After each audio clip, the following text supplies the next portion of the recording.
Bonjour mes amis, j'aimerais attirer votre attention de manière très particulière sur une expérience que j'ai réalisée hier soir. Vous savez, l'idée m'a été donnée par le communiqué de la police anglaise suite à l'attentat de Londres. Ils ont dit quoi? Ils ont dit quelque chose, ils ont fait une déclaration qu'ils font pratiquement à chaque attentat. Le suspect ou le terroriste était connu des services de police. Ça signifie que ils sont en train de nous annoncer qu'ils savent d'avance une liste de gens qui vont commettre des attentats, qui risquent de commettre des attentats, mais qui ne peuvent rien faire. Connaissant le mode operandi de ces terroristes, le moment où ils passent de la phase de l'intention à la phase de la réalisation, il est trop tard. Il est trop tard pour agir parce qu'à ce moment-là, l'attentat est déjà commis, le terroriste est déjà mort et plein de victimes sont sur le sol et tu as plein de journalistes qui filment pour toute l'humanité. Il y a un constat d'impuissance extrêmement alarmant. J'ai été sous une vidéo d'un média normal qui parlait de l'attentat sur Facebook. Et puis j'ai commencé à regarder, à lire les commentaires.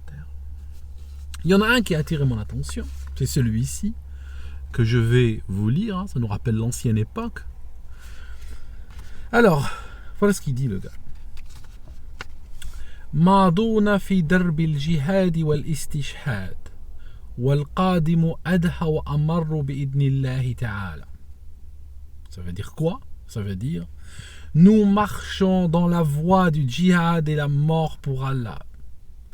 Et ce qui vient est plus amer et plus terrible. Plus terrible et plus amer. Oui, parce que ces deux mots que j'ai soulignés, je vous explique. Vous savez, souvent, quand ils écrivent, c'est truffé de références coraniques ou de références à la sunna, de références religieuses en général. Donc, j'ai eu une hésitation sur la traduction de ces deux mots que j'ai soulignés. Je me suis rappelé qu'ils venaient du Coran, j'ai été voir. Et en fait, ça vient du verset 54-46. Dans la traduction est la suivante.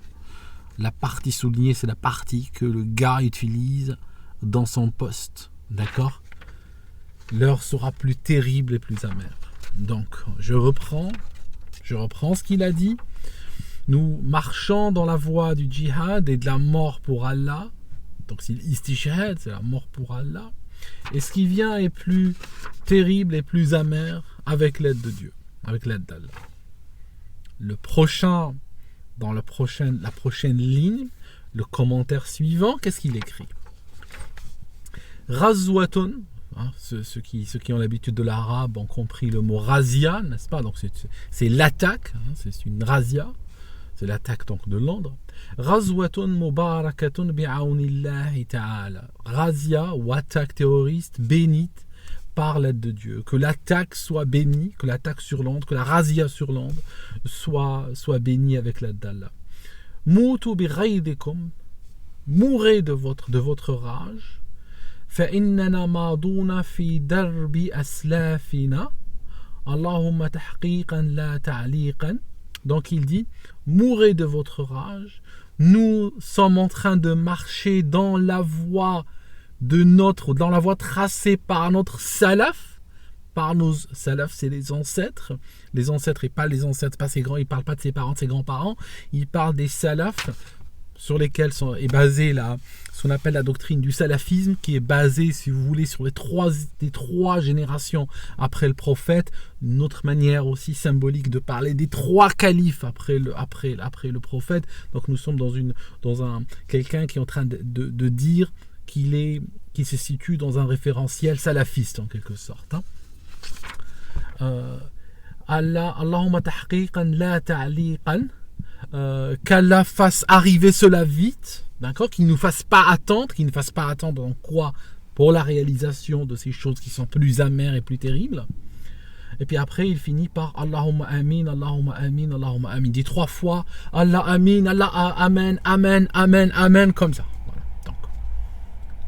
On a ici quelqu'un sur Facebook qui est en délire messianique, qui promet, un mot à peine couvert, des attentats pires que ceux de Londres, plus terribles que ceux de Londres. Et il est en train de prier Allah pour qu'il l'aide à réaliser ça au plus vite. D'accord ?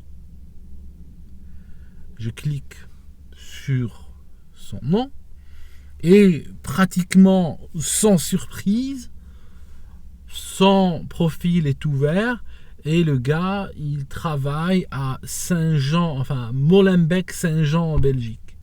Molenbeek-Saint-Jean, ça vous dit quelque chose ? Voilà. Il y a même la photo de l'endroit où il travaille, l'adresse et tout, la totale. Ce que je cherche à vous dire, mes amis, c'est que nous avons atteint une époque où plus personne ne fait semblant. Ça signifie qu'aujourd'hui, les terroristes ne se cachent plus. D'accord ? Ils ne se cachent plus. Ils annoncent leur intention avec leur nom sur les médias sociaux. Et la police fait quoi ? Vous croyez que la police ne sait pas ça ? Vous croyez qu'ils ne l'ont pas remarqué ? Vous croyez qu'ils ne l'ont pas vu ? Il est connu des services de police. Il est connu. Et si un jour il décide d'aller commettre un attentat, d'aller se faire exploser dans Bruxelles ou dans Paris ou ailleurs, ben ils vous diront, d'après la formule consacrée, ah oui, bien sûr, il était connu des services de police. Bien sûr qu'il était connu. Vous voyez, c'est ça le truc. C'est qu'aujourd'hui, les terroristes ne font plus semblant, ils ne cachent pas leurs affiliations et même leurs intentions, comme dans ce cas ici. Et la police ne fait plus semblant de les poursuivre ni quoi que ce soit. Ils savent bien que c'est... Le gars vient de Molenbeek, hein, les terroristes qui ont attaqué Paris venaient de Molenbeek. Molenbeek, c'est ce quartier qui a été offert par la Belgique à l'international islamiste. C'est pratiquement, je me demande s'il n'y a pas moyen de poursuivre la Belgique devant le tribunal international, parce que je veux dire que les Belges aient envie de donner une parcelle de leur pays à des gens, c'est pas grave, hein, c'est leur business, hein, tu as envie de les donner aux Japonais ou à des Inuits ou je ne sais pas, à des gens du Gabon, ou peu importe, hein, moi ça ne me dérange pas. Le problème, c'est que tu ne peux pas offrir une partie de ton territoire à des terroristes. C'est un petit peu comme si, par exemple, tu arrives dans un quartier tranquille, tu achètes une maison, bon, si tu as envie de l'offrir à des gens, bien sûr, tu vois un SDF, tu lui donnes les clés de la maison, c'est ton droit, il n'y a pas de souci. Par contre, imagine que tu donnes le premier étage de la maison, tu le donnes à des, je sais pas, à des proxénètes ou à des criminels, etc., qui viennent se réunir tous les jours puis qui attirent des gens bizarres dans le quartier. C'est clair qu'à ce moment-là, les voisins ont le droit de parler, les voisins ont le droit de parole. Ce n'est pas chez toi, tu fais ce que tu veux. Et c'est pareil pour les Belges. Oui, c'est chez vous, c'est votre pays, je respecte. Par contre, aller donner une partie, une parcelle de votre terre à des terroristes, c'est pas normal. Ça, ce n'est pas du tout, c'est pas du tout normal. Et je suis étonné que ce pays arrive à s'en sortir avec ça. Il y a des pays pour beaucoup moins que ça, ils ont été mis au banc des nations. Donc, toujours est-il que, comme je vous disais, il n'y a plus personne qui fait semblant. Voilà. C'est ce qui se passe, si vous voulez, c'est que l'Europe vit dans ce siècle, n'est-ce pas ? On a des lois qui punissent les crimes courants à notre époque. On a des lois contre, je ne sais pas, contre la fraude fiscale, la fraude à la TVA, la cybercriminalité, le viol, l'assassinat. Quoique ces deux derniers ont existé depuis très longtemps, depuis que le premier humain ait posé les pieds sur Terre. Mais toujours est-il qu'on a des lois qui correspondent aux urgences, aux difficultés que nous rencontrons aujourd'hui. Mais, grâce ou à cause, ça dépend si tu es de gauche ou de droite, grâce ou à cause de l'immigration, d'une immigration massive et anarchique, suivie par une couche d'islamisation qui a été rapportée par-dessus, on a aujourd'hui au cœur de l'Europe des menaces qui datent d'il y a 1400 ans, pour lesquelles il n'y a pas d'arsenal juridique, il n'y a rien à faire. Tu ne peux pas, avec les lois européennes et les pratiques de police et de justice de 2017, gérer un ennemi qui est prêt à t'assassiner parce qu'il te prend pour un croisé. D'accord ? C'est pas possible. C'est pas possible. Ça signifie que tu as juste ouvert la boîte de Pandore et tu as ramené, tu as ouvert une porte sur l'histoire, sur le passé, dans les couloirs du temps, et tu as des ennemis qui sont en train d'arriver depuis 1400 ans. Voilà. Qui débarquent chez toi. Alors, aux États-Unis, ils ont tenté des trucs, genre Guantanamo. Le gars, il est comme ça. Bon, ils le foutent là-dedans, puis c'est tout. Mais bon, on sait comment ça s'est terminé. Ils ont aussi d'autres opérations qu'ils appellent, je crois, des stings. Ça signifie que, par exemple, la police approche des gens comme ça, sous couvert bien sûr, leur met le marché entre les mains, leur met la possibilité d'un attentat entre les mains, et lorsque le gars il est prêt à commettre l'attentat, il l'arrête et il est jugé comme si il a été arrêté dans la commission d'un vrai attentat, ce qui permet de le faire disparaître. Parce que le problème, c'est que le gars, il veut commettre un attentat, ça se trouve il est en train de le préparer, ou il est en train d'aider à la commission de cet attentat, ou dans le futur, dans un futur proche, il est en train de prier pour qu'il puisse mourir pour Allah et tuer des gens. La prochaine étape, c'est quoi? C'est quoi la prochaine étape? La prochaine étape, c'est des morts. Il n'y a plus de prochaine étape.